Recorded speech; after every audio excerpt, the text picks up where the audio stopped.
સોનાનો ભાવ અત્યારે વધતો જ જઈ રહ્યો છે, એટલે બધી બહેનો તો બહુ જ ખુશ છે કે ઘરમાં પડી રહેલું જે સોનું છે એનો ભાવ વધતો જ જાય છે, વધતો જ જાય છે.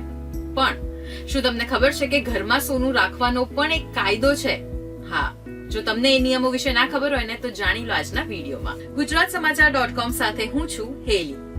ઘરમાં સોનું રાખવા માટેનો કાયદો છે, જેને તમે ફોલો નહીં કરો તો वो सोने के लिए रोना भी पड़ सकता है.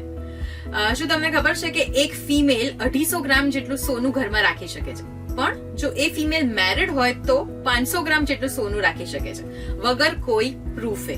પણ હા, એક શરત હશે કે એ સોનું જે છે એ કોઈ પણ ઓર્નામેન્ટના ફોર્મમાં હોવું જરૂરી છે.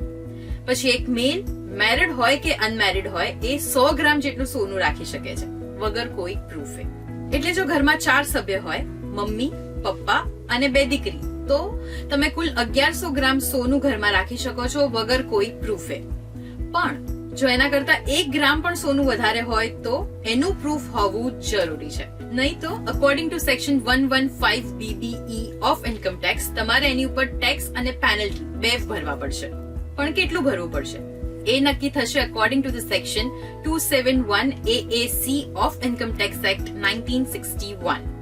તો ઘરમાં કેટલા ગ્રામ સોનું હોવું જોઈએ તો ખબર પડી ગઈ ને. તો આના કરતા સહેજ પણ સોનું જો તમારા ઘરમાં વધારે હશે અને કદાચ આઈટી ની રેડ પડી તો તમારે એની ઉપર ટેક્સ અને પેનલ્ટી 2 ભરવા પડશે. પણ શું તમને ખબર છે કે તમારી પાસે બીજો એક ઓલ્ટરનેટિવ પણ છે સોનામાં ઇન્વેસ્ટ કરવા માટે?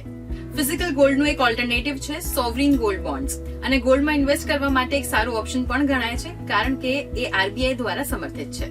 તો આઈ હોપ કે આજનો આ વિડીયો તમારા માટે બહુ જ યુઝફુલ હશે, અને જેમના ઘરે બહુ જ બધું સોનું પડ્યું રહેતું હોય છે ને એમની સાથે આ વિડીયો ચોક્કસથી શેર કરજો, એટલે એમને ખબર પડે કે કેટલું સોનું જઈને પાછું લોકરમાં મૂકી દેવું છે. આઈ હોપ કે આજનો વિડીયો તમને ગમ્યો હશે, અને આવા જ ઇન્ટરેસ્ટિંગ વિડીયોઝ માટે જોડાયેલા રહો ગુજરાતસમાચાર.com સાથે.